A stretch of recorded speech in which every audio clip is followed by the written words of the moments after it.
berdoa.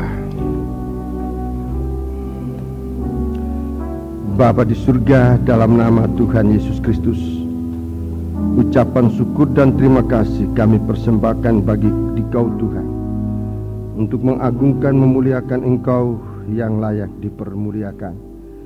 Biarlah Engkau berada di tengah-tengah kami, oh Tuhan. Dalam kesempatan kami beribadah pada malam hari ini, biarlah Engkau imam besar yang mengajarkan kami firman-Mu, mengajarkan kami kehendak-Mu untuk kami lakukan dalam kehidupan kami. Banyak kekurangan kelemahan kami pada hari-hari yang sudah lalu, yang sudah membuat jarak antara kami dengan Dikau Tuhan. Tapi pada kesempatan ini kami datang mohon ampun. Biarlah Engkau berikan kami, oh Tuhan, kesempatan untuk tetap mendekati Engkau, bersekutu dengan Engkau Tuhan. Sebab kami merindu untuk kami jangan terpisah daripada-Mu. Terima kasih Tuhan.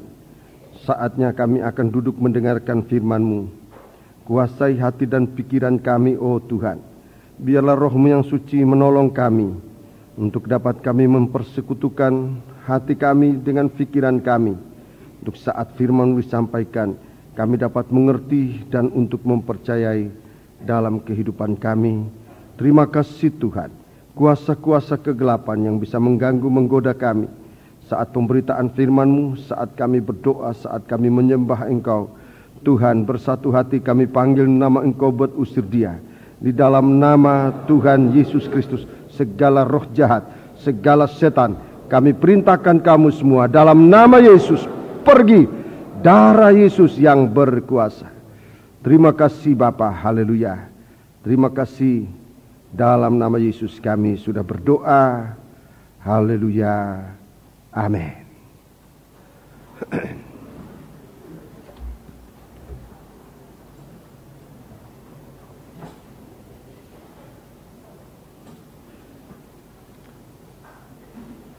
Salam sejahtera diperuntukkan bagi kita sekalian, sidang jemaat yang dikasihi Tuhan, bersama rekan-rekan hamba Tuhan yang dalam kesempatan ini datang untuk kita bersekutu, memeriksa, mendengarkan firman Allah, agar sebagai hamba Tuhan kita dapat memberitakan kepada umat Tuhan. Terlebih di akhir zaman ini kita dipercayakan oleh Tuhan, akan dipertanggungjawabkan untuk membawa sidang jemaat dalam pembentukan tubuh Kristus sampai kepada kesempurnaannya. Puji Tuhan. Kitab Wahyu Fatsal yang ke-14. Kitab Wahyu Fatsal ke-14. Sambil kita membuka Alkitab kita, saya ingatkan kepada sidang jemaat istimewa yang sudah mengambil jam-jam doa untuk kebaktian persekutuan, kebaktian kebangunan di Tanah Toraja, agar tetap melaksanakan tugas tidak dengan terpaksa tetapi bertanggung jawab. Sebab banyak hal yang perlu kita doakan, mohon kemurahan Tuhan agar segala sesuatu bisa teratur, bisa terselesaikan dengan baik, agar jiwa-jiwa yang ada di sana dapat atau timbul kerinduan untuk mendengarkan firman Allah, dan kita selalu dalam satu kesatuan hati untuk memuliakan dan membesarkan nama Tuhan. Bagi saudara-saudara yang sudah mempersiapkan diri dalam segala sesuatu, lanjut dalam persiapan. Bagi yang belum terselesaikan, tetaplah berdoa dan berusaha untuk bisa menyelesaikan segala apa yang menjadi tugas saudara-saudara sekalian. Wahyu Fatsal 14. Wahyu Fatsal yang ke-14, ayat 14 sampai dengan ayat yang ke-20. Dua macam tuaian di bumi.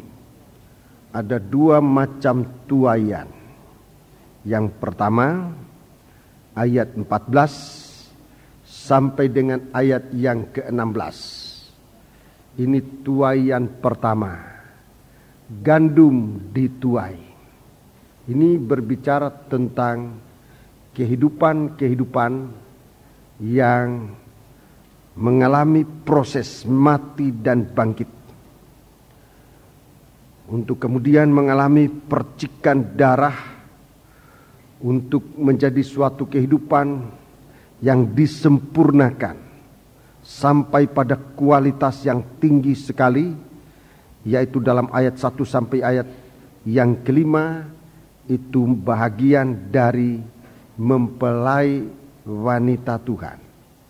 Tetapi kita bangsa kafir juga mendapat kesempatan masuk dalam penyempurnaan tubuh Kristus. Ayat 6, di sana tempat kita bangsa kafir. Segala bangsa, suku dan bahasa dan kaum.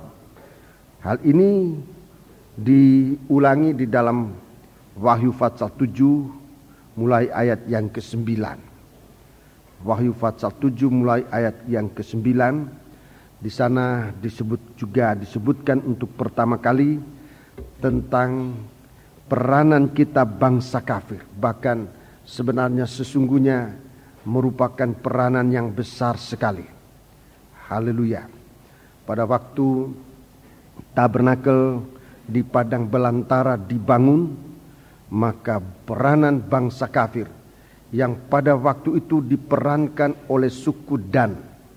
Saya tidak menerangkan hari ini tentang suku Dan memerankan peran bangsa kafir, tetapi memang dalam kenyataannya demikian. Kalau kita bandingkan dengan Wahyu pasal yang ke-7, bangsa Dan ini, suku Dan tidak disebutkan menjadi salah satu suku dari Israel yang menjadi inti dari mempelai wanita. Suku Dan sudah ditugaskan merupakan orang yang terdiri dari suku, bangsa, dan bahasa, ya, yaitu kita termasuk bangsa kafir ini masuk dan bahkan dipercayakan kegiatan banyak sekali. Pada waktu Ka'bah Soleman dibangun, saudara-saudaraku, suku Dan ini juga, suku Dan ini disebut sebagai salah seorang terkemuka dalam pembangunan Ka'bah Soleman. Nah, sekarang kita melihat di masa pembangunan tubuh Kristus. Dalam pembangunan tubuh Kristus, kita bangsa kafir dipercayakan dalam kegiatan yang banyak sekali dalam pembangunan tubuh Kristus, pembentukan tubuh Kristus, bahkan untuk sampai kepada kesempurnaan. Sebab itu janganlah kita lalaikan kepercayaan Tuhan kepada kita, untuk kita bisa bersama-sama benar-benar mengalami suatu kesukaan oleh sebab Tuhan memberikan kita kepercayaan ini. Tuaian yang kedua, saudara-saudaraku, ayat 17 sampai dengan ayat yang ke-20, anggur dituai. Anggur dituai. Ini kehidupan yang menolak,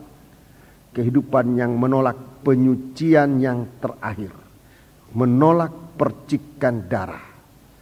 Anggur yang dituai ini bicara tentang kehidupan umat yang menolak percikan darah. Dia akan masuk dalam malapetaka, merupakan hukuman Allah yang sangat besar. Sebab itu kita berhati-hati agar dalam kesempatan kita berada justru pada mendekat hari kedatangan Tuhan, merupakan musim menuai, kita berada pada tempat yang tepat. Saudara-saudaraku, dimulaikan dengan memperhatikan saat-saat kita mendengarkan firman Allah, saat-saat penaburan, merupakan suatu perjalanan proses benih untuk dapat dituai. Kita mendapat kesempatan, mendapat kebebasan untuk menerima tuaian penaburan apa. Kalau kita ini, saudara-saudaraku, masuk dalam proses gandum yang ditaburkan, proses jatuh ke tanah, jatuh ke dalam tanah dan mati. Itu proses pertama, itu mati dan bangkit. Kita akan tumbuh dan kita akan sampai kepada berbuah-buah banyak. dalam Injil Yohanes pasal yang ke-12, proses ini arahnya kepada melayani Tuhan. Jadi kalau kita ini dalam perjalanan kita menjadi orang Kristen, melewati jalan mati dan bangkit, itu jalannya Tuhan bagi kita. Baiklah, kita membaca Injil Yohanes pasal yang ke-12 itu. Saya mau tunjukkan lebih dahulu ini suatu proses perjalanan dari gandum, benih gandum untuk menjadi buah yang berkenan di hadapan Allah. Mari. Injil Yohanes pasal yang ke-12. Injil Yohanes pasal yang ke-12 ayat 24. Aku berkata kepadamu, sesungguhnya jikalau biji gandum tidak jatuh ke dalam tanah dan mati. Itu nomor 1. Jatuh ke dalam tanah dan mati. Ini pengalaman kematian yang pengertiannya jatuh ke dalam tanah itu merendahkan diri. Ini pengalaman kematian. Jadi pengalaman kematian itu bukan hanya kalau menjadi miskin atau tidak punya uang atau susah, itu pengalaman kematian. Pengalaman kematian di dalam segala keadaan. Kita bisa merendahkan diri.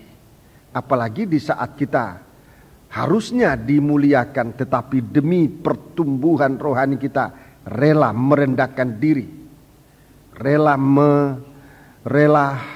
merendahkan diri, rela mengalah. Ini suatu proses. Sekalipun kita dalam keadaan benar, kita dalam keadaan seharusnya mengalami sesuatu yang menguntungkan untuk daging kita, tetapi rela mengalah. Ini merendahkan diri. Ini pengalaman kematian. Merendahkan diri dan mati. Jatuh dan mati. Jatuh ke dalam tanah dan mati. Mati itu menyangkal diri. Menyangkal diri. Rela mengorbankan segala kepentingan kita. Itu menyangkal diri. Ini pengalaman kematian. Rela jatuh ke tanah dan mati. Terus ia tetap satu biji saja. Iya, ia akan tetap satu biji saja. Jadi kematian ini adalah jalan kepada perkembangan. Kematian itu, jalan kematian itu adalah jalan untuk perkembangan. Bangsa Israel adalah bangsa yang dijanjikan oleh Tuhan untuk menerima perkembangan. Itu janji Tuhan kepada Ibrahim, bahwa engkau akan menjadi bapa segala bangsa yang besar. Itu janji Tuhan kepada Ibrahim. Tapi untuk mencapai janji ini, jalannya memang lewat kematian. Sesudah Tuhan memberikan janji itu, Tuhan memberikan suatu penglihatan kepada Ibrahim, suatu penglihatan yang sangat mengerikan. Dia berada dalam suatu kegelapan yang sangat mengerikan, dan Tuhan bicara, nanti keluargamu akan diperhamba di satu negeri dan akan diperbudak, tetapi aku akan membawa mereka keluar. Di sana bangsa Israel ini akan menjadi besar. Demikian waktu pelaksanaan zaman Yakub, saudara-saudaraku. Yakub harus meninggalkan negeri Kanaan menuju ke negeri Mesir. Sebab pada waktu itu terjadi suatu bala kelaparan yang sangat besar menimpa seluruh dunia. Hanya di Mesir ada gandum, sehingga mereka harus ke sana, sebab yang menjadi penguasa negeri itu adalah Yusuf, salah seorang anak dari Yakub. Waktu perjalanan turun ke Mesir, di tengah perjalanan, tepatnya di kota Berseba, Yakub menjadi ragu-ragu untuk meninggalkan Kanaan, untuk pergi ke tanah Mesir. Lalu ia mempersembahkan suatu persembahan, menanyakan kepada Tuhan. Tuhan menjawab, Yakub, jangan kamu takut turun ke Mesir.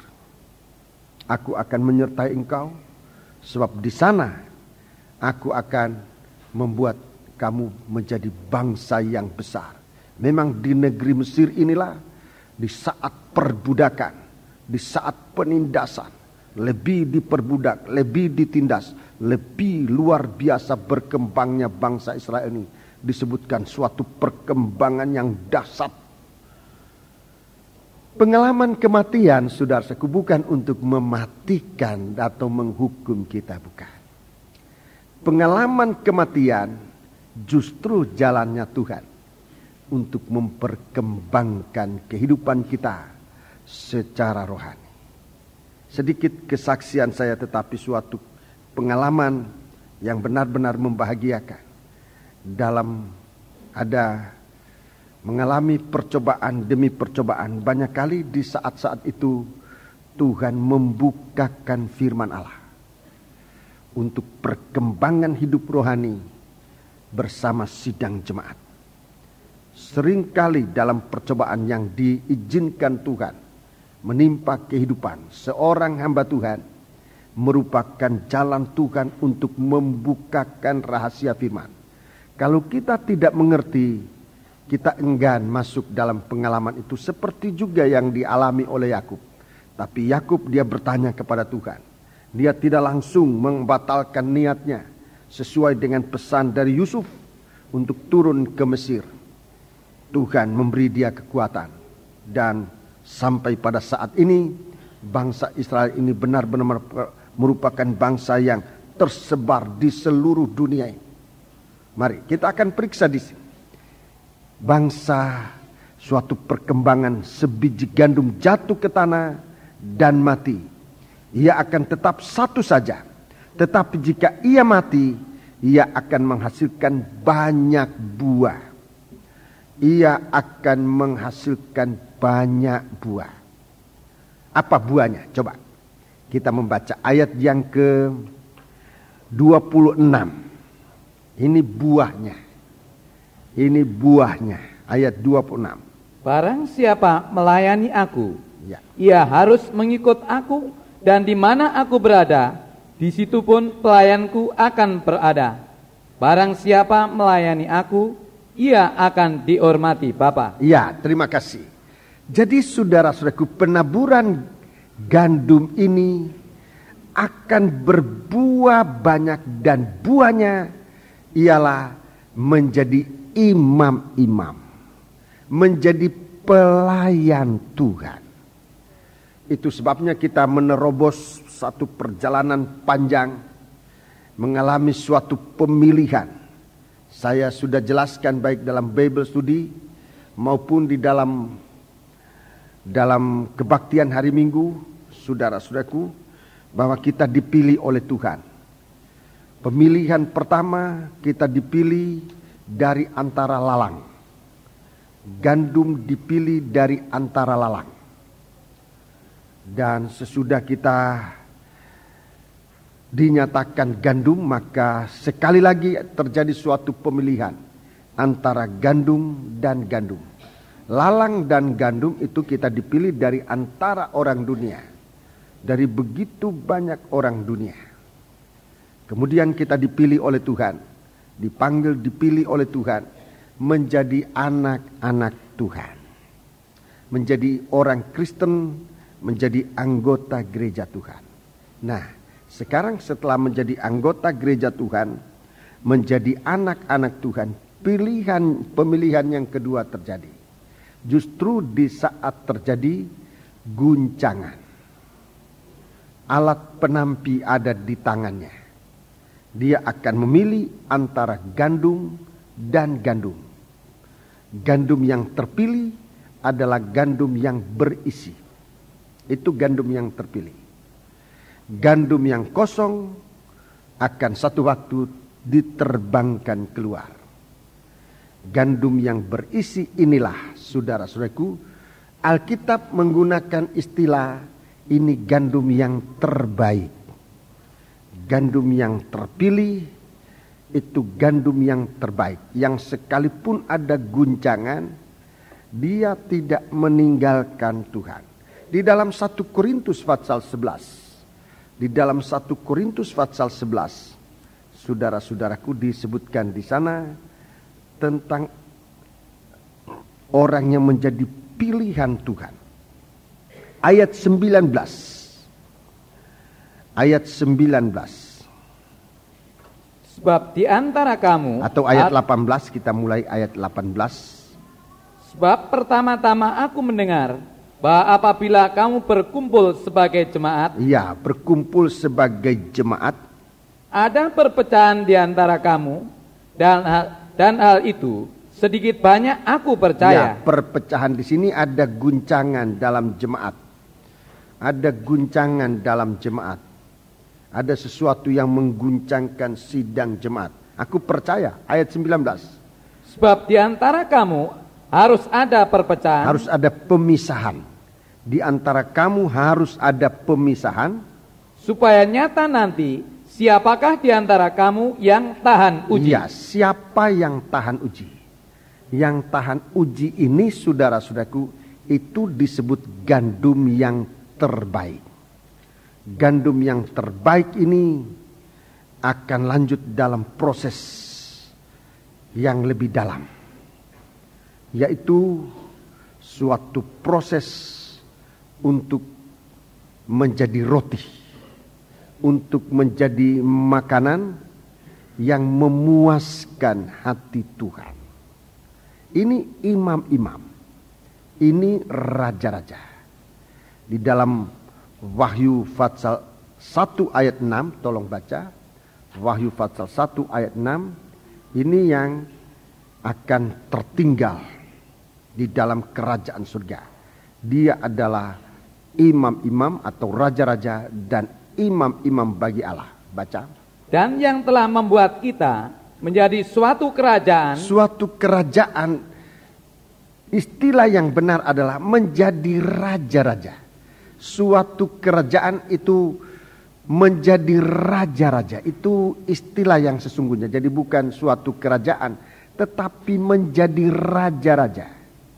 Dalam bahasa lain mungkin demikian istilahnya, menjadi raja-raja dan menjadi imam-imam bagi Allah. Menjadi imam-imam bagi Allah. Bapaknya, bagi dialah kemuliaan dan kuasa sampai selama-lamanya. Ya. Amin. Jadi ini yang menjadi raja-raja dan imam-imam ini bukan orang Kristen biasa. Ini orang Kristen yang terpilih dari saat guncangan terjadi. Tetapi orang-orang ini tetap tahan uji. Jadi dalam jemaat dimanapun saudara berada, saudara-saudaraku, oleh karena keadaan, baik keadaan di dunia ini maupun keadaan dalam gereja itu sendiri, seringkali terjadi guncangan. Saat itu Tuhan sedang memilih gandum yang terbaik. Itulah yang tahan uji, gandum yang terbaik. Saudara-saudaraku, di dalam Keluaran Fatsal yang ke-29, Keluaran Fatsal 29, ini gandum yang terbaik, ya. Keluaran Fatsal yang ke-29. Kita lihat untuk apa gandum yang terbaik ini. Keluaran Fatsal yang ke-29. Di sana jelas untuk apa gandum yang terbaik ini. Mari kita membaca ayat yang pertama sampai dengan ayat yang ketiga. Dalam Bitson saya sudah mulai menunjukkan ayat-ayat ini. Ayat pertama sampai dengan ayat yang ketiga. Inilah yang harus kau lakukan kepada mereka untuk mengkuduskan mereka, supaya mereka memegang jabatan imam bagiku. Ambillah seekor lembu jantan muda dan 2 ekor domba jantan yang tidak bercela. Iya, jadi saudara-saudaraku, di sini Tuhan sudah menyatakan kerinduannya mencari imam-imam yang melayani Tuhan. Mencari imam-imam yang melayani Tuhan. Ini dalam perjanjian lama. Dalam perjanjian baru, waktu anak domba itu tersembelih, dia katakan saatnya anak manusia dimuliakan.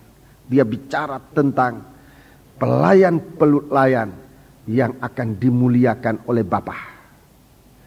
Jadi di sini hubungan antara korban darah, antara korban darah dan gandum, anak-anak Tuhan yang masuk dalam proses untuk menjadi imam-imam. Mari kita baca.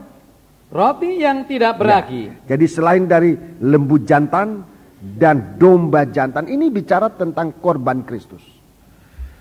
Waktu Yesus mendengar orang kafir sudah mulai datang menyanyikan dia, dan dia katakan saatnya anak manusia dimuliakan. Dia tunjuk proses mati dan bangkit. Dia tunjuk tentang menjadi pelayan-pelayan Tuhan. Menjadi imam-imam bagi Allah. Haleluya. Di sini ditunjukkan lembu muda dan domba jantan. Kemudian ayat 2. Roti yang tidak beragi dan roti bundar yang tidak beragi, yang diolah dengan minyak, dan roti tipis yang tidak beragi, yang diolesi dengan minyak, dari tepung gandum yang terbaik. Dari tepung gandum yang terbaik. Haruslah kau buat semuanya itu. Ya, terima kasih. Terus ayat 3. Kau taruhlah semuanya dalam sebuah bakul, dan kau persembahkanlah semuanya dalam bakul itu. Demikian juga lembu jantan dan kedua domba jantan itu. Ya, terima kasih. Jadi suatu keadaan mempersembahkan hidup kepada Tuhan.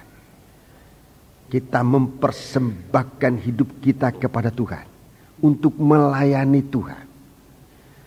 Melayani Tuhan bagaikan roti yang mengalami suatu proses dibentuk menurut maunya Tuhan. Ada 3 bentuk roti di sini. Ada 3 bentuk roti di sini. Itu menunjuk kepada sifatnya seorang imam yang melayani Tuhan, yang dapat mempersembahkan tubuhnya dan juga dapat mempersembahkan persembahan yang oleh kehendak Tuhan berkenan kepada Allah. Ini imam-imam. Ini bicara dari kehidupan imam-imam. Roti yang pertama disebut roti yang tidak beragi. Ya, roti yang tidak beragi. Itu bicara tentang kesucian. Jadi seorang imam mutlak dituntut oleh Tuhan kesucian. Mutlak dibutuhkan seorang yang disucikan oleh Tuhan. Lewat pengampunan dosa yang kita sudah melakukan, yang kita sudah lakukan melawan kehendak Allah. Kita perlu disucikan oleh Tuhan. Ini roti yang tidak ada raginya. Jadi menjadi imam-imam lebih dahulu mengalami proses penyucian. Sedikitnya pengampunan dosa itu sedikitnya. Orang tidak berdosa enggak ada. Semua orang sudah berdosa. Tetapi mendapat kesempatan untuk diampuni oleh Tuhan. Kalau ia menyadari dan mengaku dosanya, ia diampuni oleh Tuhan. Sedikitnya seorang imam itu adalah orang yang menerima pengampunan dosa. Kalau orang itu betul-betul mengalami pengampunan dosa, dari pengampunan dosa ini ada tumbuh suatu kekuatan untuk merindukan kesucian. Sebab Tuhan memang perintahkan begitu. Waktu Tuhan mengampuni seorang perempuan berdosa, waktu ia diampuni, Tuhan katakan, pulanglah, jangan berbuat dosa lagi. Jangan berbuat dosa lagi. Jadi waktu kita menerima pengampunan dosa, sekaligus sebenarnya kita menerima kekuatan untuk tidak berbuat dosa lagi. Kalau kita tahu memanfaatkan kuasa itu, saudara-saudaraku. Kalau kita tahu memanfaatkan kuasa yang diberikan oleh Tuhan kepada orang berdosa yang menerima pengampunan, dia akan menjadi suatu kehidupan yang akan meningkat, saudara-saudaraku. Sebab sesudah Tuhan bicara tentang roti yang tidak beragi, yang diolesi dengan minyak, ia bicara tentang roti bundar, juga tidak beragi. Roti bundar itu mengasihi Tuhan. Roti bundar itu mengasihi Tuhan. Roti yang bundar itu artinya hidup dalam kasih Allah. Bundar, perkataan bundar itu gambaran dari mengasihi Tuhan tanpa ujung dan pangkalnya, kekal. Itu bundar. Melayani Tuhan dengan kasih itu sama dengan melayani Tuhan dengan segenap hati. Itu ibadah yang benar. Tubuh, jiwa, dan roh. Itu suatu persembahan ibadah yang berkenan kepada Tuhan. Ibadah yang berkenan. Tubuh, jiwa, dan roh itu korban yang hidup. Roma 12 ayat 1 dan 2 itu korban yang hidup. Korban yang hidup itu adalah tubuh, jiwa, dan roh tidak dipisahkan.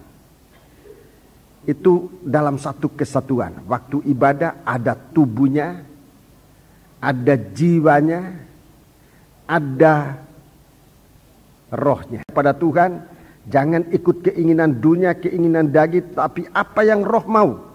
Itu jiwa kita, pengertian kita. Pengertian kita apa? Jiwa kita, pikiran kita pusatkan, itu suatu ibadah yang hidup. Roh kita, saudara-saudaraku, kerinduan kita kepada Tuhan, itu kerinduan yang ada dalam roh untuk bersekutu dengan Tuhan. Kalau ini tidak dipisahkan, saudara-saudaraku, kita masuk dalam ibadah yang sungguh-sungguh.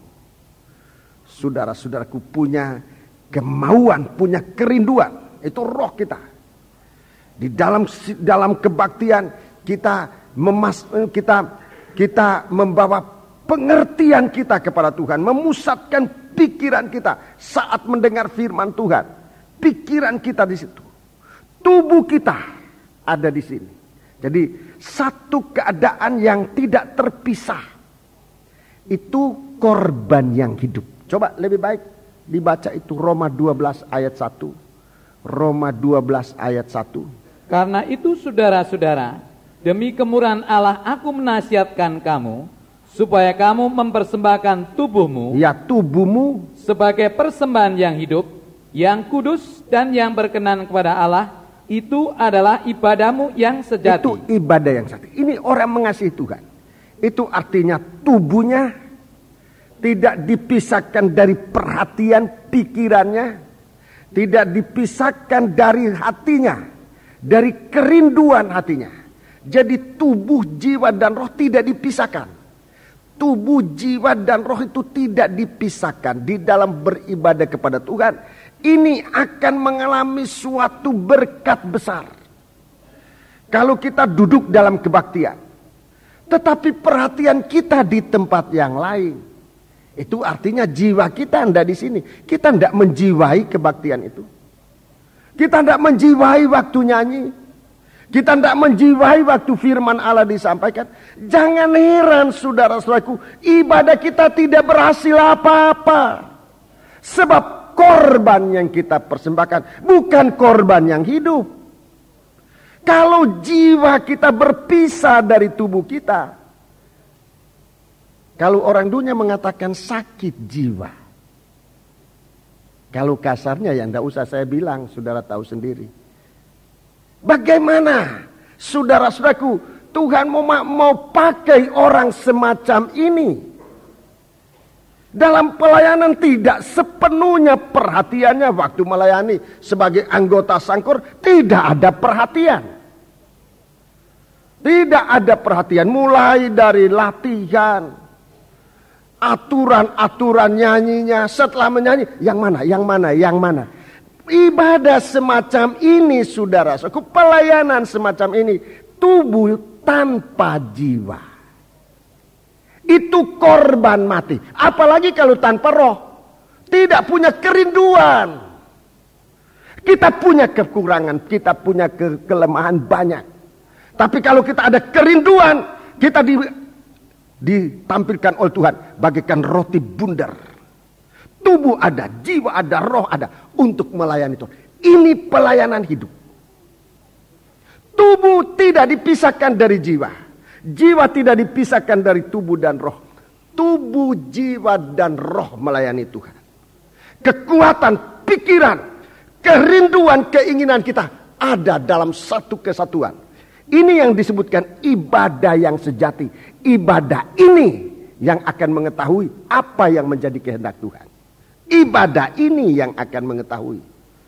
Saudara, sebagai seorang hamba Tuhan, kita bisa berkhotbah, tubuh kita berkhotbah, tapi pengertian kita tidak dalam firman yang kita sampaikan. Tidak mempunyai kerinduan apa-apa untuk membuat sidang jemaat, membuat Allah berkenan dalam ibadah pelayanan. Itu ibadah yang ibadah ada tubuh tapi tidak ada roh. Itu bukan cuma sakit tapi mati. Tubuh tanpa roh itu mati. Sebab itu di dalam Roma 12 itu suatu pelayanan seorang imam bulat, tubuh, jiwa, dan roh tidak dipisahkan. Dalam suatu perhatian. Saya berani sudah mengajak, sudah coba demikian. Coba beribadah seperti itu.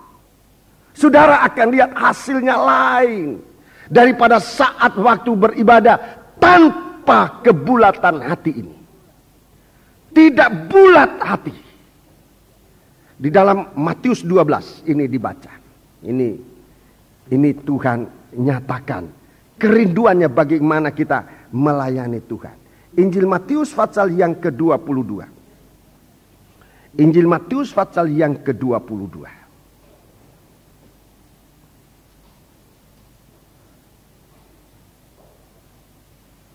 Ayat 37.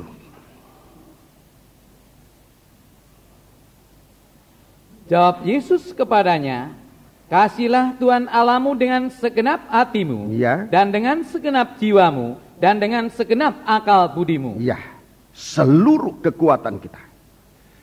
Tubuh, jiwa, dan roh kita. Terima kasih.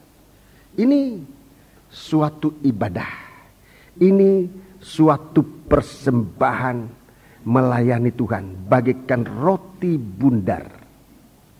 Bagaikan roti bundar. Tidak terpecah-pecah. Kalau terpecah, saudara-saudaraku, pelayanan kita cacat di hadapan Tuhan. Tidak segenap hati. Tidak akan sanggup mengatasi sedikit percobaan, apalagi kalau percobaan besar. Bisa tersinggung, bisa tersandung. Dalam pelayanan bersama kita nanti berada dalam satu bakul. Roti-roti ini nanti akan berada dalam satu bakul. Dalam pelayanan bersama nanti saudara, kita mengalami banyak ujian ini. Tetapi Tuhan katakan itu akan menguji siapa yang teguh. Siapa yang tahan uji. Ada guncangan, ada macam-macam saudara-saudaraku. Tetapi kalau kita bagaikan roti bundar dengan penuh perhatian kita, kesulitan bisa ada, tetapi tidak ada satu kesulitan yang tidak dapat diatasi. Rintangan bisa ada, tapi rintangan-rintangan itu oleh kuasa kasih-Nya Allah bisa diatasi. Sebab itu mari kita merupakan satu roti yang dibentuk oleh Tuhan. Mulai dari mengalami pengampunan, kemudian mengalami kasih Allah. Kemudian yang ketiga, kita baca roti tipis. Keluaran 29. Roti tipis. Roti tipis yang juga tidak beragi. Yang semuanya diolesi dengan minyak. Minyak ini Roh Kudus. Dalam proses ini Roh Kudus tidak meninggalkan kita. Roti tipis itu bicara tentang kerendahan hati. Kerendahan hati. Jatuh ke tanah dan mati.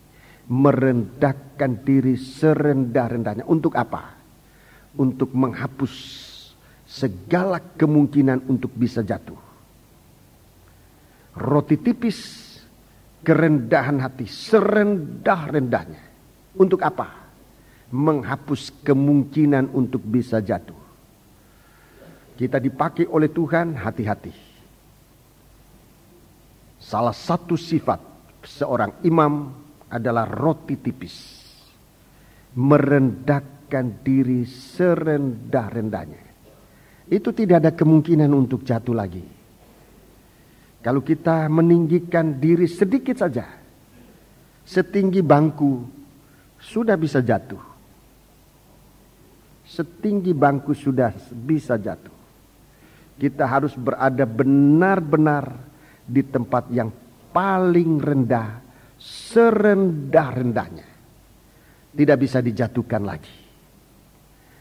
Menjadi roti tipis, merendahkan diri serendah-rendahnya, membuat kita tidak mungkin bisa jatuh. Nah, inilah orang yang nanti akan dipilih oleh Tuhan menjadi imam-imam. Dan di antara imam-imam ini, saudaraku, nanti akan mendapat kesempatan. Kita baca sekarang dalam ayat yang ke-22 sampai dengan ayat 24. Keluaran 29 ayat 22 dan 24. Jadi dari menjadi imam-imam ini, dengan tabiatnya imam ini, 3 bentuk roti ini tabiat imam. Dan imam-imam yang benar-benar bertabiat ini, dia mendapat tempat khusus di hadapan Tuhan. Mendapat tempat khusus di hadapan Tuhan. Mari kita baca ayat 22 sampai dengan 24. Dari domba jantan itu haruslah kau ambil lemaknya, ekornya yang berlemak, lemak yang menutupi isi perutnya, umbai hatinya, kedua buah pinggangnya, lemak yang melekat padanya, paha kanannya, sebab itulah domba jantan persembahan pentahbisan. Persembahan pentahbisan. Lemak ini semua untuk Tuhan. Di dalam kitab Imamat disebut lemak itu tidak boleh dimakan oleh manusia. Sebab itu untuk Tuhan. Itu bau yang paling harum. Itu harus dibakar menghasilkan bau harum. Ini lemak. Jadi saudara-saudaraku, kita lihat kalau kita dipilih oleh Tuhan, memang semua mendapat yang terbaik. Mendapat yang terbaik. Ayat 23. Kau ambillah juga satu keping roti. Ambillah juga, jadi bersama dengan yang terbaik dari korban sembelihan. Dari korban-korban yang disembelih tadi, itulah lemaknya. Diikut sertakan apa? Ulangi 23. Kau ambillah juga satu keping roti. Satu keping roti. Ini pilihan. Ini pilihan dari yang terpilih. Satu ketung roti yang satu roti bundar yang berminyak, dan satu roti tipis dari dalam bakul berisi roti yang tidak beragi, yang ada di hadapan Tuhan. Jadi dari sekian roti ini dipilih masing-masing satu keping. Ini pemilihan yang luar biasa dari antara imam-imam ini nanti. Kita melayani Tuhan di bumi ini dalam sebuah bakul.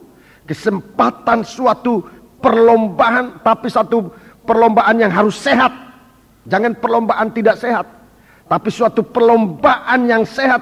Kita menempatkan diri kita di hadapan Tuhan.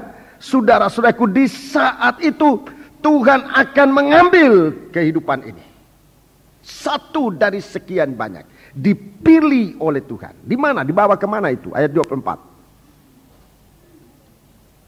Haruslah kau taruh seluruhnya ke atas telapak tangan Harun. Harun itu imam besar. Itu gambaran dari Yesus Kristus adalah imam besar. Terus? Dan ke atas telapak tangan anak-anaknya. Dan haruslah kau persembahkan semuanya sebagai persembahan unjukan di hadapan Tuhan. Persembahan unjukan. Itu persembahan yang ditimang.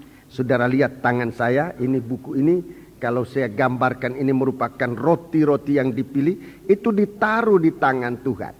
Di tangan imam besar untuk ditimang-timang. Ditimang-timang, itu dalam terjemahan bahasa lama, mungkin dalam bahasa lain juga demikian. Itu persembahan diunjukkan, ditimang. Saudara-saudaraku, suatu kegerakan besar terjadi di dalam tangan Tuhan. Satu kehidupan yang sungguh-sungguh, saudara-saudaraku, memenuhi apa yang menjadi kehendak Tuhan. Roma 12 ayat 1, itu satu kehidupan yang mengenal kehendak Tuhan, mengetahui kehendak Tuhan, yaitu apa yang berkenan, apa yang baik, atau apa yang baik, apa yang berkenan, dan yang sempurna. Ini suatu pilihan di atas pilihan yang lain. Tapi dimulai dengan kehidupan kita beribadah sejati kepada Tuhan. Tubuh, jiwa, dan roh kita tidak dipisahkan. Akan nanti Tuhan memilih, saudara-saudaraku, satu kehidupan. Ini bukan satu orang, tapi satu kehidupan. Ini satu tubuh yang akan dikhususkan menjadi milik Tuhan untuk ditimang, untuk dipakai oleh Tuhan dalam suatu kegerakan yang luar biasa, saudara-saudaraku. Kita memulai dengan kegerakan. Pilihan Tuhan sedang berjalan. Di antara umat Tuhan ini akan muncul imam-imam. Di antara imam-imam ini akan muncul nanti kehidupan-kehidupan istimewa. Seperti yang disebut dalam Wahyu 2:14 ayat 1 sampai dengan 5. Itu suatu kualitas istimewa. Nah, itulah yang nanti akan hidup. Yang akan mengikut Tuhan kemanapun Tuhan pergi. Kita sudah berada di pertengahan jalan. Jalan terus sampai kita mengalami suasana itu. Kita disucikan dengan percikan darah. Tujuan Tuhan supaya kita jangan menyimpang kepada persembahan-persembahan berhala. Menyembah patung dan binatang dan patungnya. Jangan menjadi orang dunia. Tetapi supaya kita benar-benar sampai menjadi satu kehidupan imam yang dipakai oleh Tuhan. Banyak imam. Tapi pertanyaannya sekarang, apa imam yang dipakai atau imam yang hanya akan gugur? Banyak hamba Tuhan. Tapi apa hamba Tuhan dipakai atau hamba Tuhan yang nanti akan gugur seperti Yudas? Tuhan mau supaya kita menjadi hamba Tuhan yang dipakai oleh Tuhan. Ini pilihan Tuhan. Orang-orang inilah yang nanti akan masuk dalam satu kesatuan tubuh bagaikan di tangan Tuhan, yang ditimang-timang, yang hidup dalam suatu kegerakan rohani yang tidak akan pernah berhenti sampai kita masuk di dalam kerajaan Allah. Dia yang membuat kita menjadi orang semacam ini, menjadi imam-imam dan raja-raja, imam-imam yang terpilih, raja-raja yang terpilih. Ingat, saudara-saudaraku, masih ada bintang-bintang yang akan diseret dan akan jatuh. Kalau kita dalam tangan Tuhan, tidak ada kesempatan untuk diseret oleh ekor naga untuk jatuh. Haleluya. Melayani Tuhan. Melayani Tuhan. Tubuh, jiwa, dan roh kita jangan dipisahkan. Untuk mengalami, untuk bisa hidup, merendahkan diri serendah-rendahnya. Untuk saat pemilihan, dari yang dipilih, Tuhan memilih yang istimewa. Seperti yang disebutkan Wahyu 14 ayat 1 sampai dengan ayat 5. Itu istimewa dari umat pilihan. Itu dari bangsa Israel. Bangsa Israel ini orang dipilih oleh Tuhan. Tapi dari orang dipilih oleh Tuhan, Tuhan masih memilih sekian banyak itu. Itulah yang akan berada dalam tangan Tuhan. Saudara-saudaraku. Sebab itu jangan puas jadi imam. Tapi imam yang dipakai oleh Tuhan. Itu tujuan. Bukan menjadi imam, apalagi cuma ikut-ikutan. Tidak bisa tahan uji kalau jadi imam hanya ikut-ikutan. Gak bisa. Tapi kalau menjadi imam-imam, jadilah imam-imam yang dipakai oleh Tuhan. Dalam bentuk apa saja. Dipakai oleh Tuhan. Kalau menjadi hamba Tuhan yang dipakai oleh Tuhan. Dan kita semua mendapat kesempatan yang sama untuk dipakai oleh Tuhan. Kalau kita melekat bersama Dia, saudara-saudaraku, dengan korbannya, itulah kesempatan untuk kita bisa dipilih oleh Tuhan. Dan dalam kesempatan dipilih oleh Tuhan, juga akan dipilih menjadi orang-orang yang dipakai oleh Tuhan. Dalam kegerakan besar nanti, itu kegerakan tubuh Kristus, hanya tubuh yang hidup, hanya tubuh yang dipakai, yang berfungsi, itu yang akan dipakai oleh Tuhan. Tidak ada satu bahagian tubuh yang tidak dipakai. Kalau sudah tidak dipakai, itu akan dipotong. Sebab itu saudara-saudaraku, jadilah anggota tubuh Kristus yang dipakai oleh Tuhan. Roma pasal 12 itu jelas, saudara-saudaraku. Pemilihan Tuhan itu supaya kita dipakai oleh Tuhan dalam suatu kesatuan tubuh. Coba Roma 12 itu jelas sekali, saudara-saudaraku. Roma pasal yang ke-12. Roma pasal yang ke-12. Ayat 3.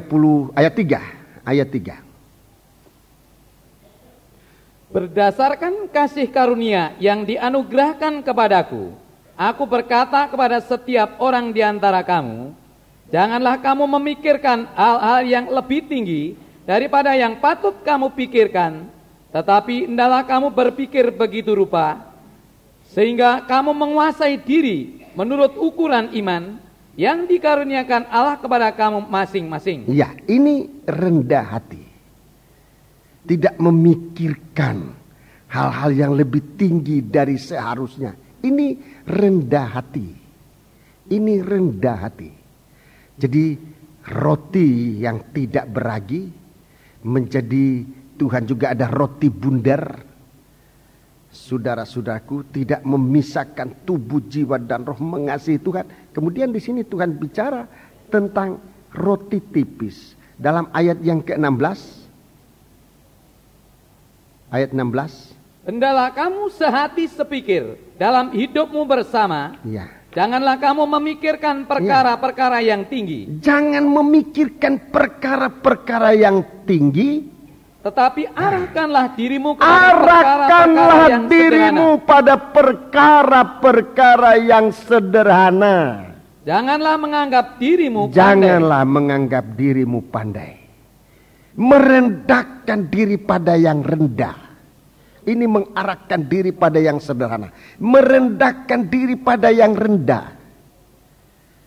Ini roti tipis. Kalau merendahkan diri pada yang tinggi gampang sekali.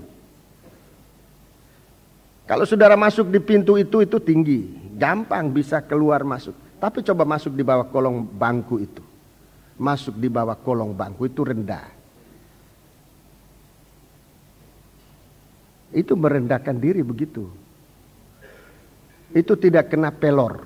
Tentara sebelum diarahkan untuk ke peperangan, dilatih, dikasih latihan untuk masuk di rintangan. Ada kawat duri, mereka harus merayap di situ.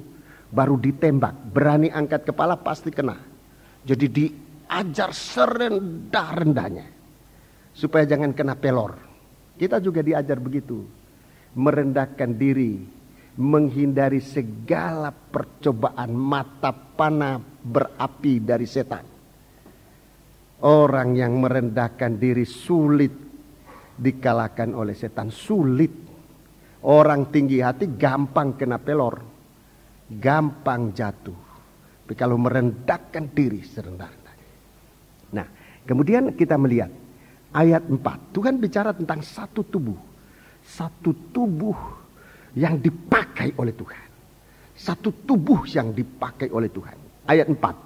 Sebab sama seperti pada satu tubuh kita mempunyai banyak anggota. Iya. Tetapi tidak semua anggota itu mempunyai tugas yang sama. Iya, terus? Demikian juga kita.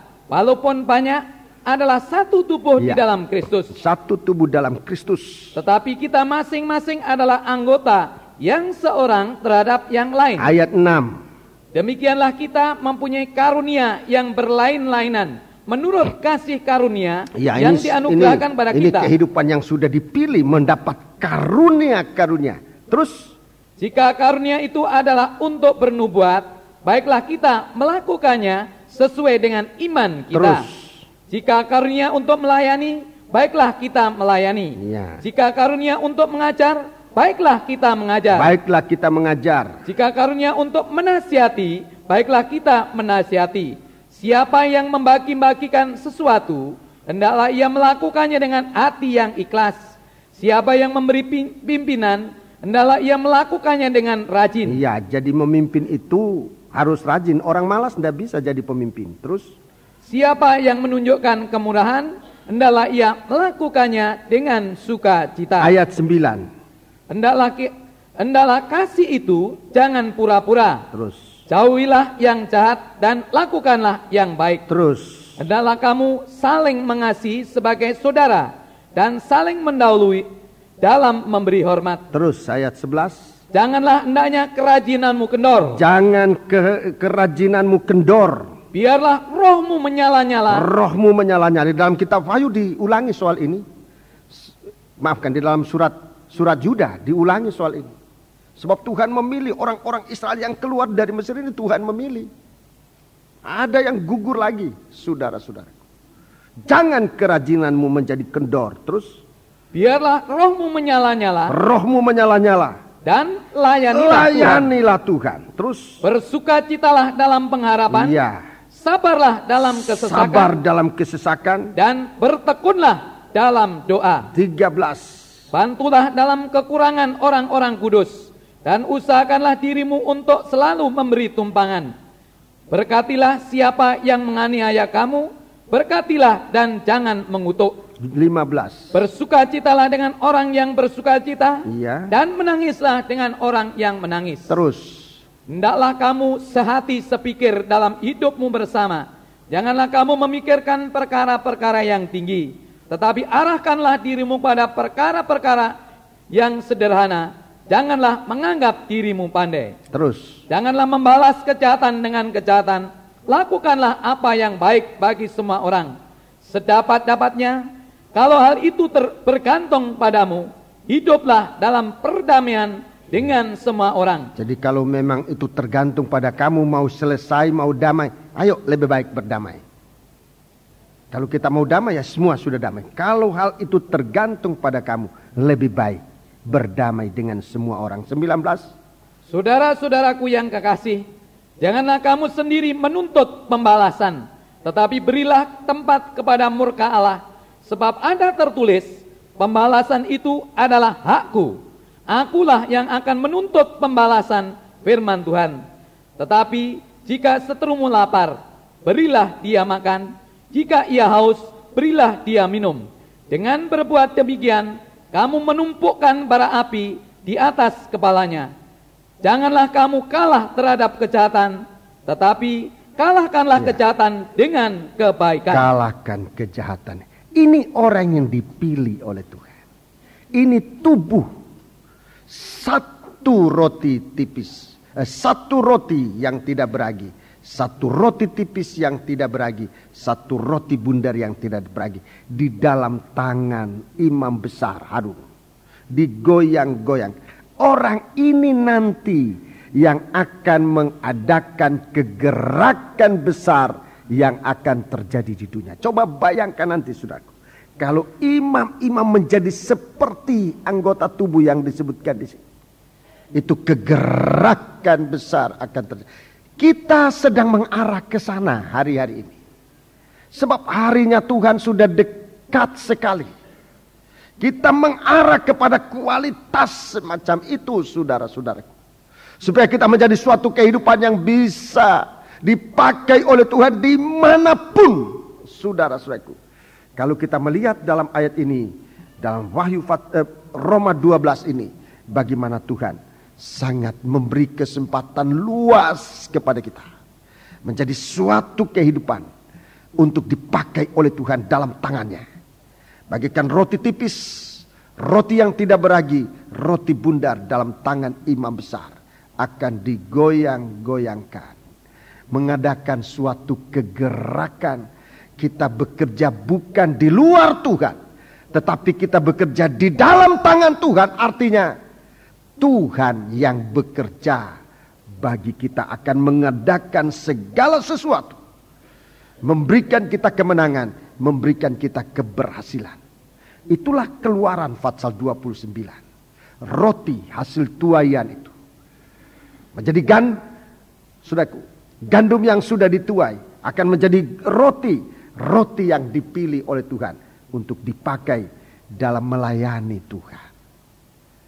Haleluya. Di dalam Injil Lukas, kita lihat Injil Lukas. Injil Lukas ini saya kasih contoh, kasih tunjuk sebuah contoh. Lukas pasal yang ke-7. Lukas pasal yang ke-7. Lukas pasal yang ke-7. Kita lihat seorang wanita yang berdosa datang kepada Tuhan. Seorang wanita berdosa datang kepada Tuhan. Tapi kemudian ia dipakai oleh Tuhan. Dia dipakai oleh Tuhan, ya. Seorang wanita berdosa dibanding dengan seorang yang seorang yang merasa dirinya suci. Namanya Simon, ya. Kalau ada saudara bernama Simon, ini hanya kebetulan, bukan saudara itu yang dimaksudkan, ya. Ada Simon yang dulu. Ini seorang berdosa, seorang wanita berdosa datang kepada Tuhan. Seorang wanita datang kepada Tuhan. Lebih dahulu dia datang kepada Tuhan, ada kerinduan, ada kemauan untuk datang kepada Tuhan, dan sambil menangis ia pergi berdiri di belakang Yesus dekat kakinya, membasahi kakinya itu dengan air dengan minyak wangi. Lebih dahulu dia memikirkan bagaimana dosanya diampuni. Bagaimana dosanya diampuni. Menjadi roti yang tidak beragi. Nabi Yesaya dalam pasal 59, orang yang berdosa itu terpisah dari Tuhan. Wanita berdosa ini harus terpisah dari Tuhan. Tidak boleh menjamah Tuhan. Dan memang ketika orang Farisi yang mengundang Yesus melihat hal itu, ia berkata dalam hatinya, jika ia ini nabi, tentu ia tahu siapakah dan orang apakah perempuan yang menjamahnya ini. Tentu ia tahu bahwa perempuan ini adalah orang berdosa.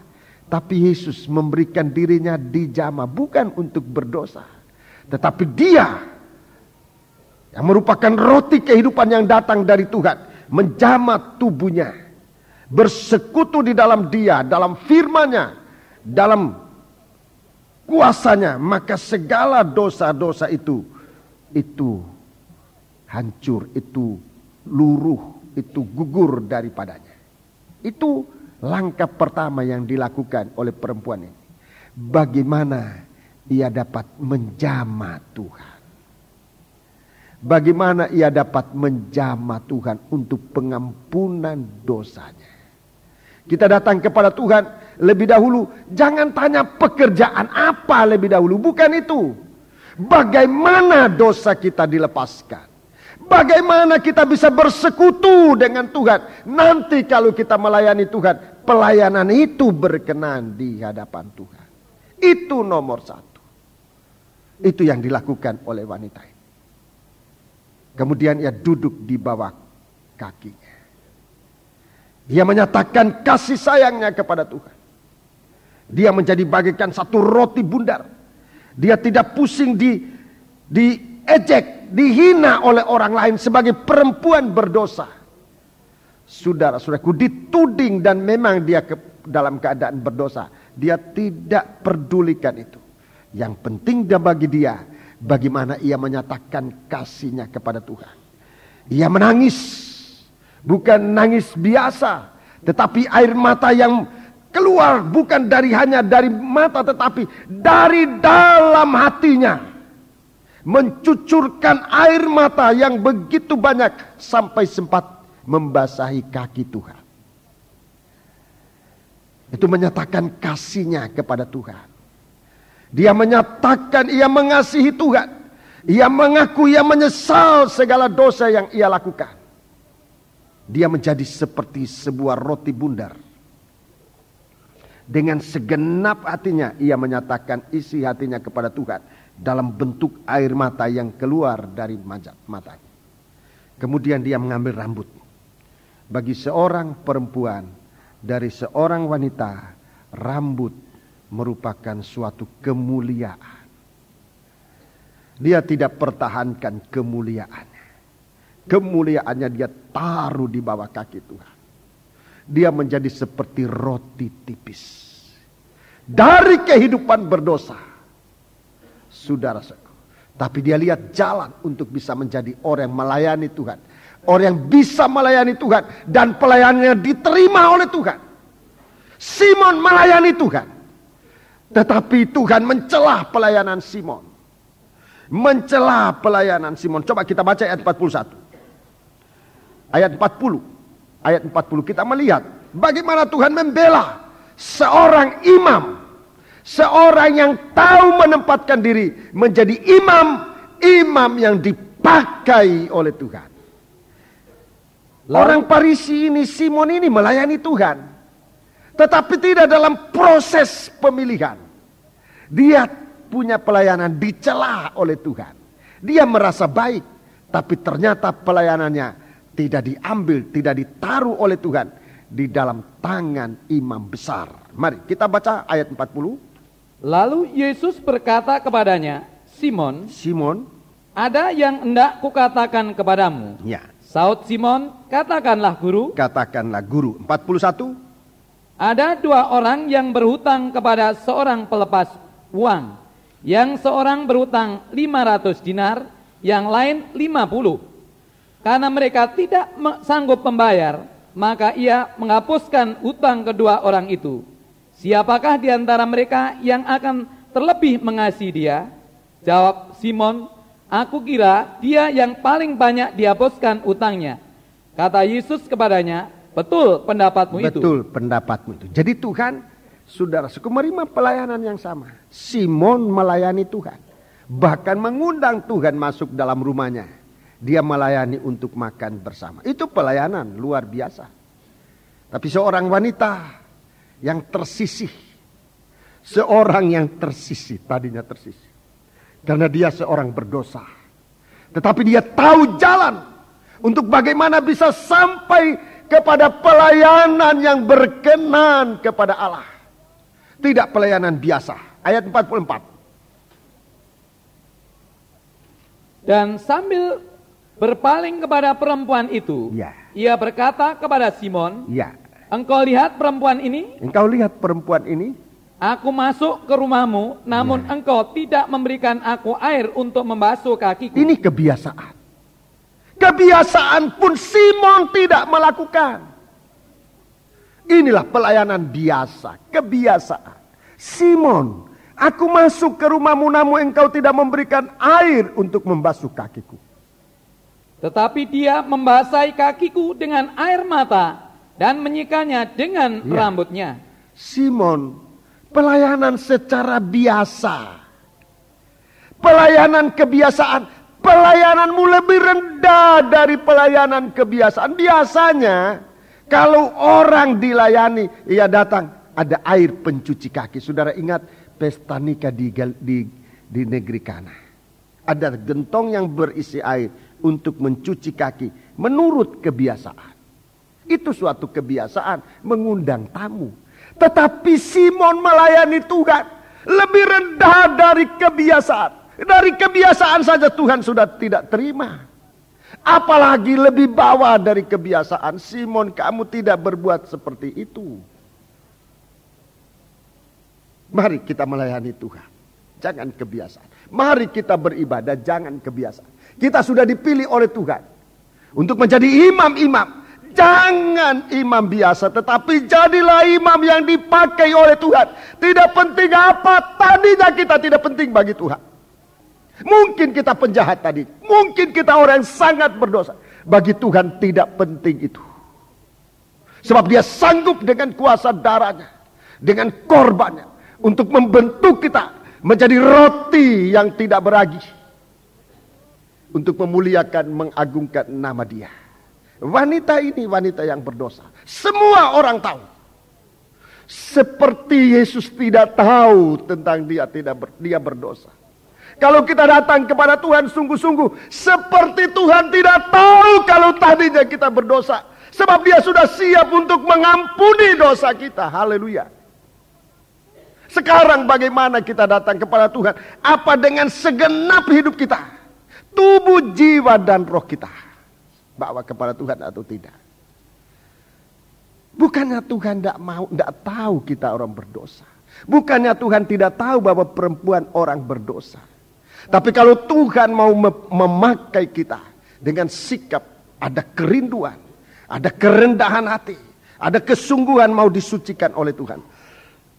Tuhan memandang kita seperti Dia tidak mau tahu dosa kita tadinya. Maksud saya Dia tidak mau tahu, tidak perhitungkan. Sebab Dia mau hapuskan dosa kita. Dia malah mau melahirkan kita baru untuk dipercayakan oleh Tuhan. Menjadi pembawa berita pendamaian. 2 Korintus pasal 5. 2 Korintus pasal 5 mulai ayat yang ke-17. Sampai dengan ayat 21, saudara baca di sana. Begitu Tuhan memandang wanita ini. Begitu Tuhan mau memandang kita.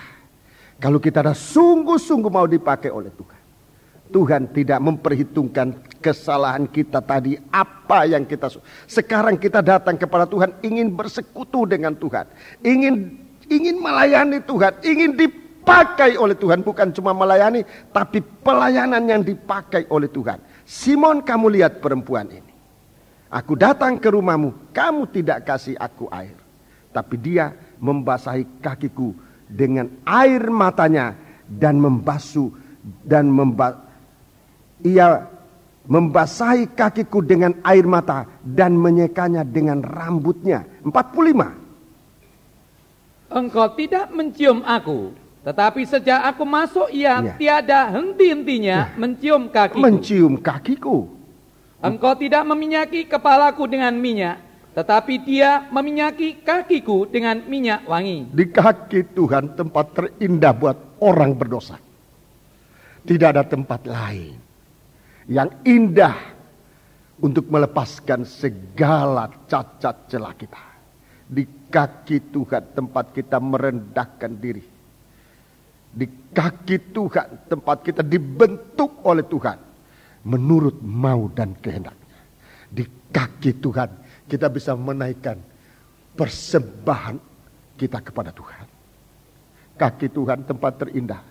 Tempat ini yang tidak disukai oleh manusia berdaging ini. Berada di kaki Tuhan. Start untuk melayani Tuhan. Di kaki Tuhan. Itu sebabnya tadi juga saya ingatkan. Saudara-saudara yang mau ambil bagian dalam doa, jangan lupa tugas itu. Di kaki Tuhan start untuk melayani Tuhan dan kita dipakai oleh Tuhan.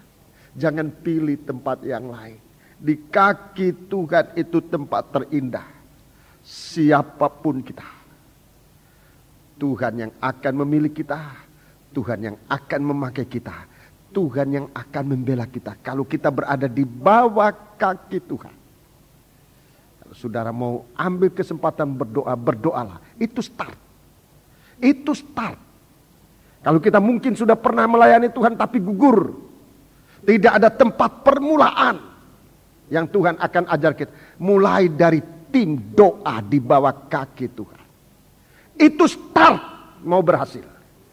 Tuhan hapuskan segala sesuatu kegagalan kita.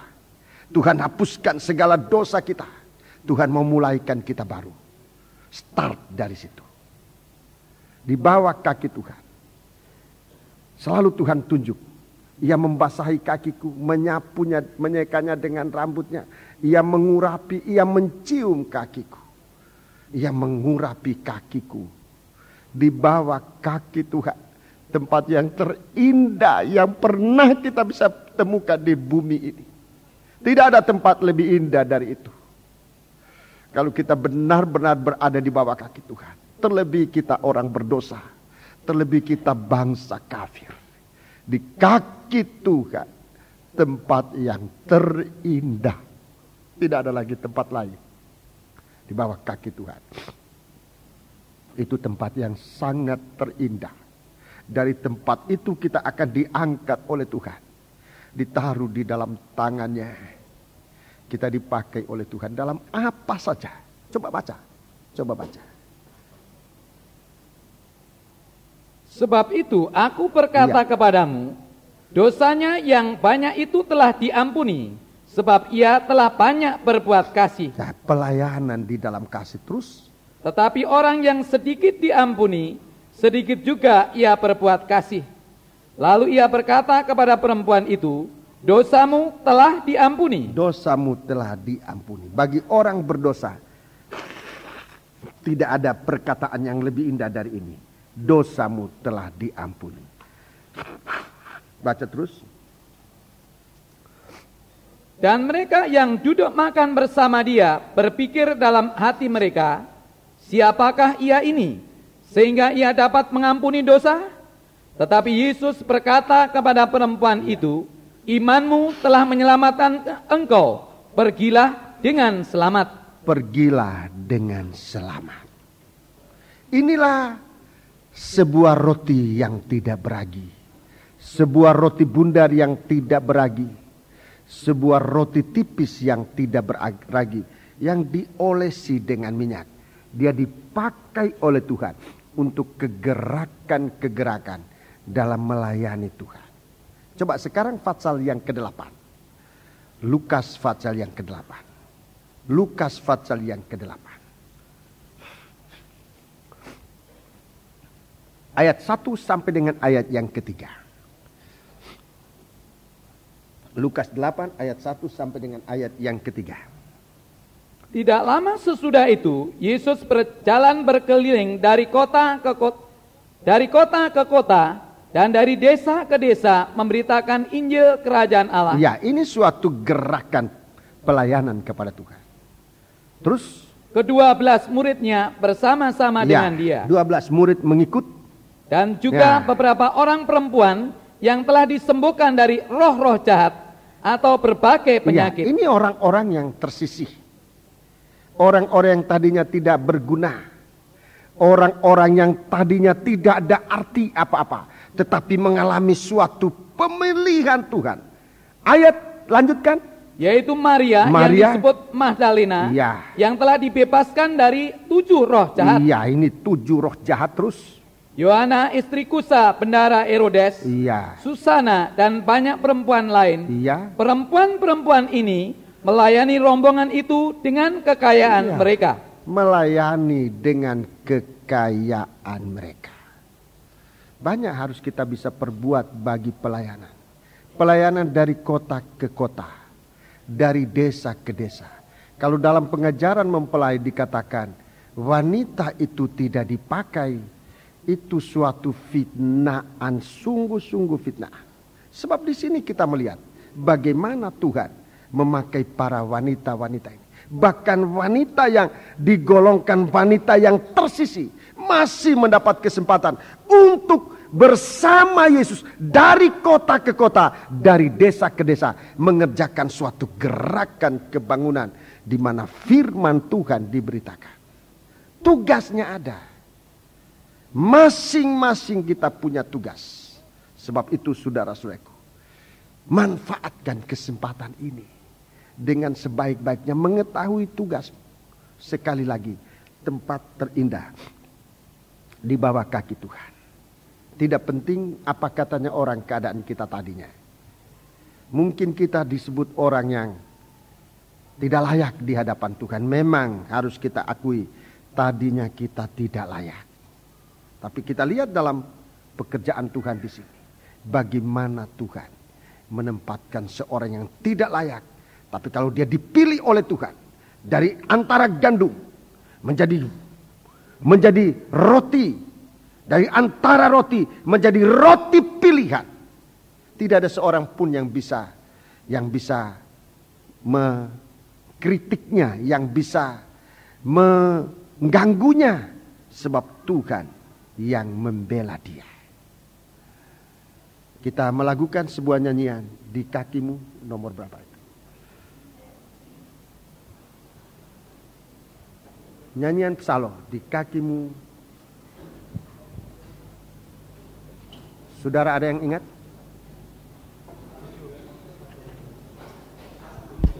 Satu tiga tujuh. Kita melakukan nyanyian ini.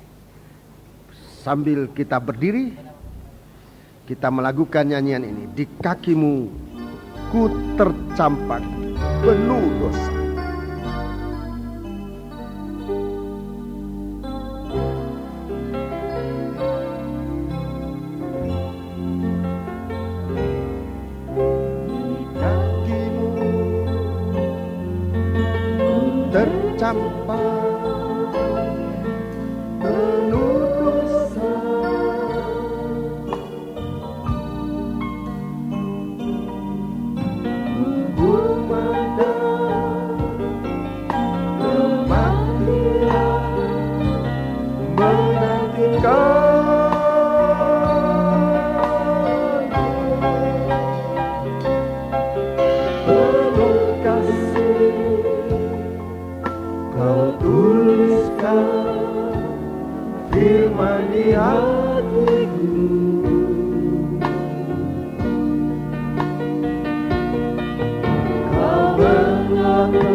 Pelayan perjamuan suci tampil ke depan.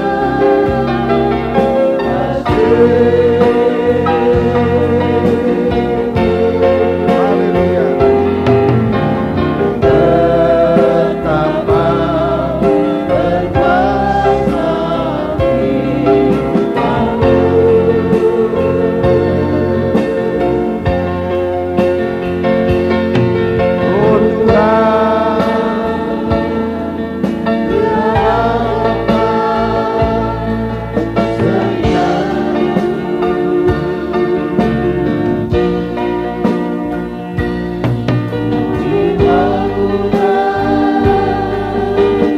firman-Mu. Oh Tuhan, bangsa kafir.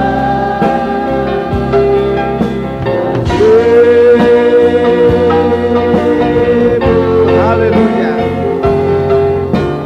Betapa berkuasa firman-Mu.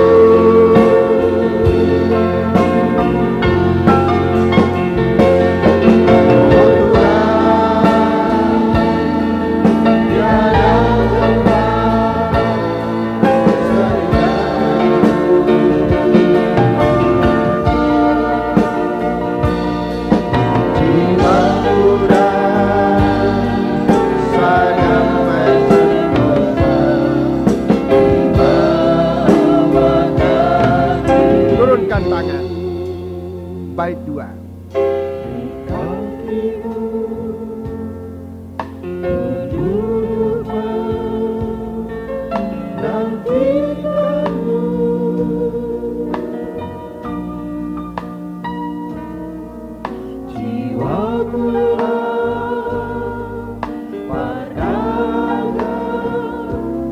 Akan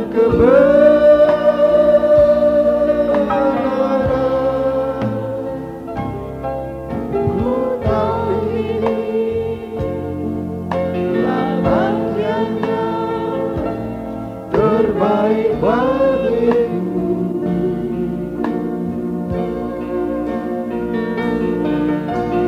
Mohon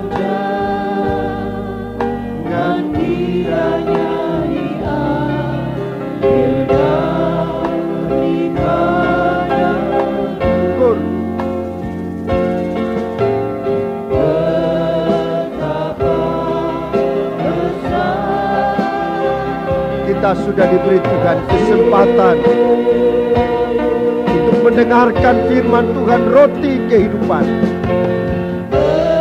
Kesempatan untuk diselamatkan, kesempatan untuk disucikan,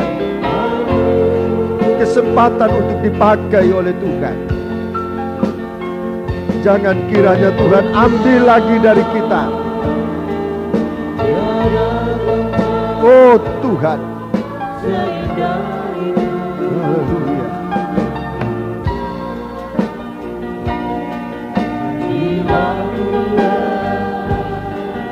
Padaman sentosa di bawah. Baik, 3. Di kakimu ku mohon belas kasihan. Tempo diperlambat. Belas kasihanmu.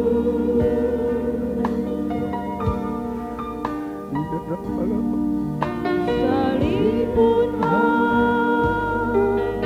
batang raya menerima firman Tuhan. Haleluya. Haleluya. Oh haleluya. Kerinduan semacam ini dinantikan oleh Tuhan. Haleluya. Sangat berkuasa untuk menolong. Angkatlah tanganmu, sembahlah Dia, nyanyikan kor. Betapa besar kasih-Mu. Haleluya.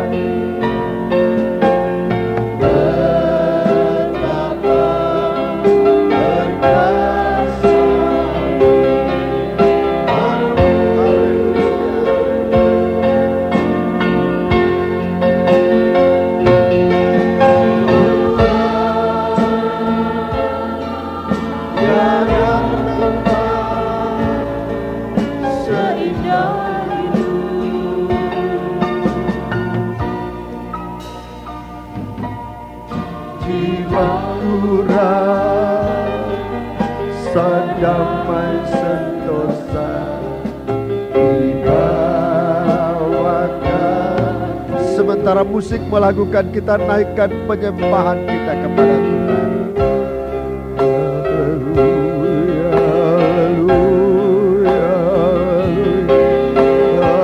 Turunkan tangan, berdiam di bawah kaki Tuhan. Turunkan tangan, taruh di atas hatimu. Coba periksa, siapakah kita ini yang merasa diri bisa, merasa berjasa kepada Tuhan. Bukankah semua ini hanya kasih sayang Tuhan dalam kita? Haleluya, haleluya, haleluya, haleluya, haleluya. Kalau kita bisa duduk aja di bawah kaki Tuhan, suatu kemurahan yang jarang bisa ketemukan.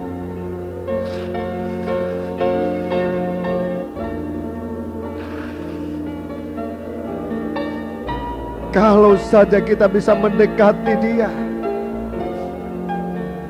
sudah merupakan suatu berkat besar dalam kita.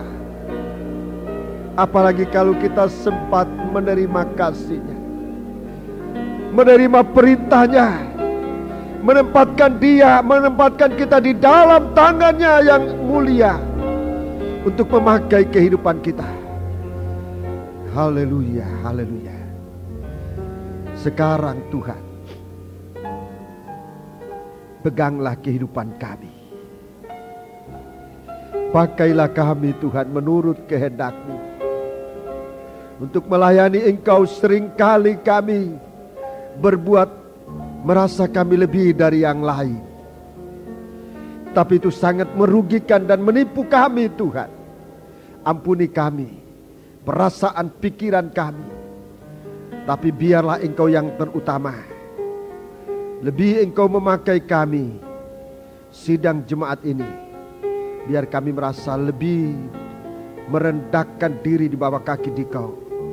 Sidang jemaat kami, para hamba-hamba-Mu, bersama para imam-imam, pengerja-pengerja semua.